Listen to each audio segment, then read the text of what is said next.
You ready for round two? Because last time we cracked the ice, this time we are going full avalanche. Did you know Frozen has been streamed on Disney Plus more than any other movie in the history of the platform?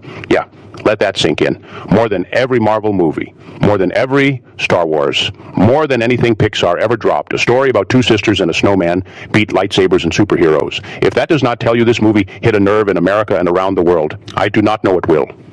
So, grab your cocoa, put your fuzzy socks on. We are going deep into Frozen again. And I promise, by the end, you will be texting your sibling like, hey, we need to talk. Let us get one thing straight right out the gate. Frozen is not a kid's movie. It is a therapy session with a soundtrack, and most of us have been singing along without realizing we were getting called out. Here's secret number one that everybody still gets wrong. Elsa did not have an ice problem. She had a people problem.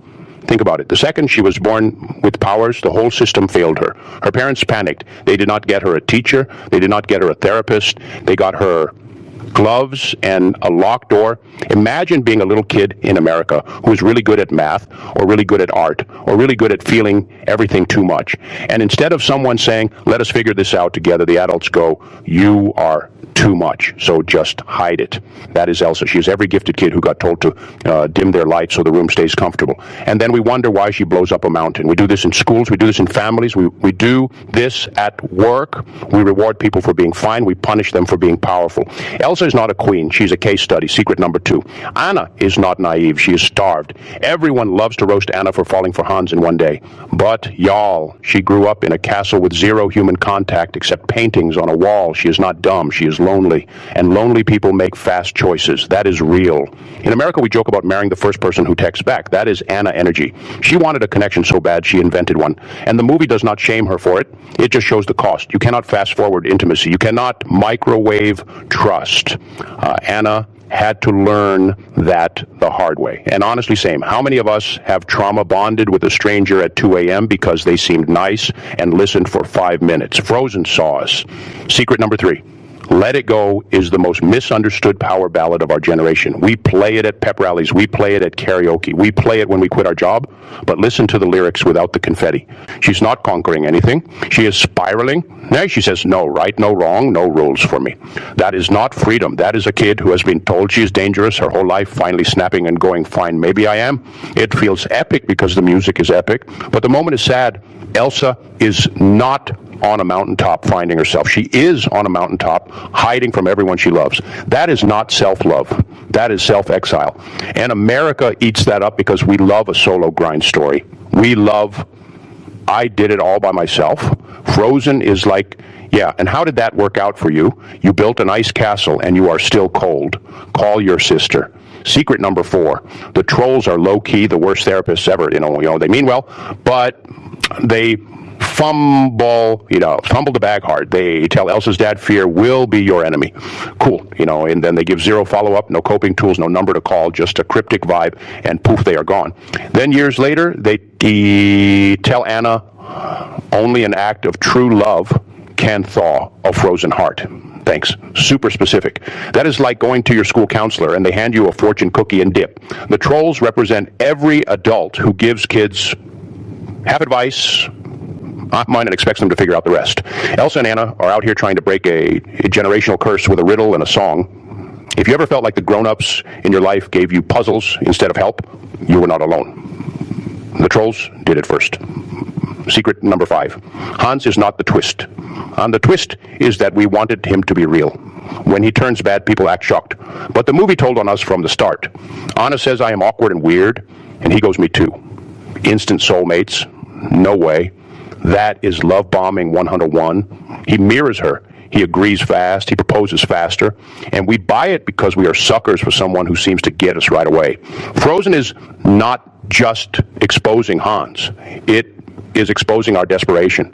We would rather believe a fairy tale than ask hard questions. We do it with jobs. We do it with friends. We do it with politicians. Someone shows up with a good smile. and a rehearsed line, and we hand them the keys to the kingdom. Hans works because we let him. That stings. Secret number 6, Olaf is the entire thesis of the movie in a carrot nose. Everyone thinks he is just for laughs. Nah, Olaf is what happens when love has no agenda. He is literally built from Elsa and Anna's childhood joy. He does not care about power or status. He just wants warm hugs. And he is willing to melt for his people. That is the purest thing in the whole film. In a country that tells you to look out for number one, Olaf says, what if we looked out for each other? He is the friend who drives 2 hours to bring you soup. He is the brother who waits in the car while you cry. He is the reminder that innocence is not weakness, it is a choice. And yeah, he tells the truth without a filter. Some adults need to take notes. Secret number 7. Kristoff is the green flag we did not deserve in 2013. Go back and watch his scenes. He never pushes Anna. He asks, what do you need? He supports her even when he does not get it. He shows up, and then he backs off when she tells him to. And when he sees her across the fjord at the end, he runs into a blizzard not knowing if she even wants him. That is love without ego. Compare that to every rom-com dude who makes a big speech and expects a kiss. Kristoff does the dishes. Kristoff lets Anna choose. America was not ready for that kind of man in an animated movie. We were still arguing about nice guys finish last. Kristoff finished first by just being decent. Let that marinate. Now let me hit you with an analogy that will live in your head rent-free. Elsa's powers are like social media. Stay with me.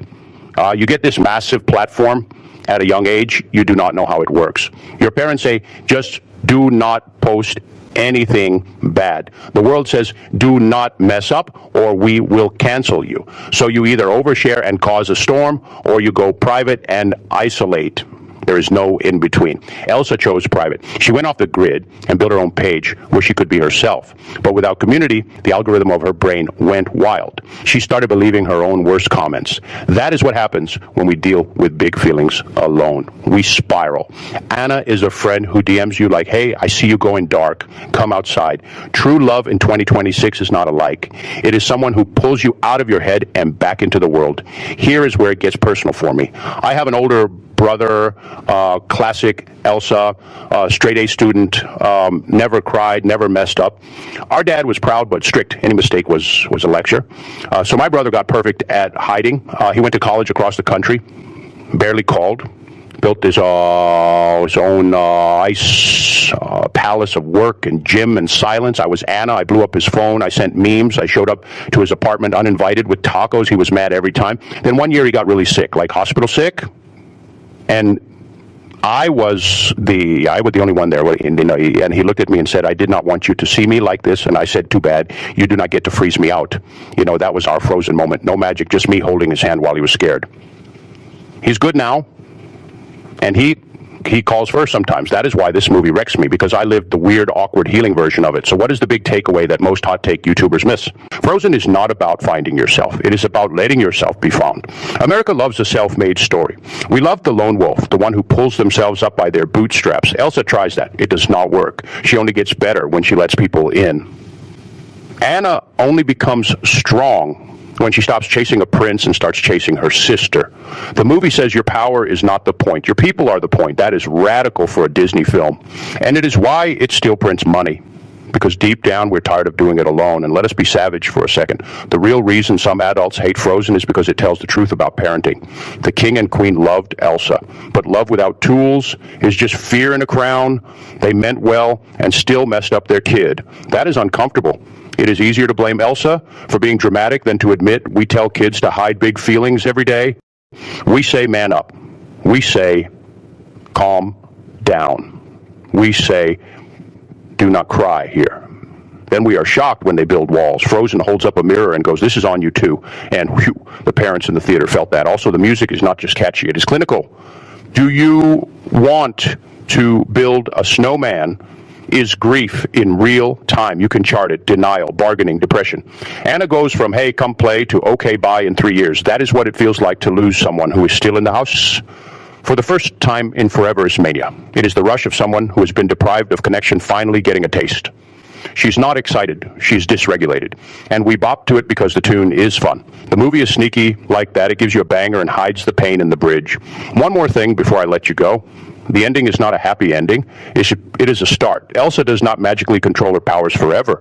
She learns to open up so the storm does not build. Anna does not get a perfect life. She gets a real one. The gates are open. That means risk. That means people can hurt you again, but it also means you can be loved again. That's the bravest choice in the whole film. Not the ice dress, not the sacrifice, the choice to stay open. So here's my question for you, and I want real answers. If you had to pick, would you rather be loved for who you pretend to be, like Hans wanted, or be known for who you really are, like Elsa feared, even if it means some people walk away? Drop your take in the comments. No wrong answers. Just be honest, because Frozen was not asking, do you want to build a snowman? It was asking, do you want to be seen? And that is the debate that will never thaw.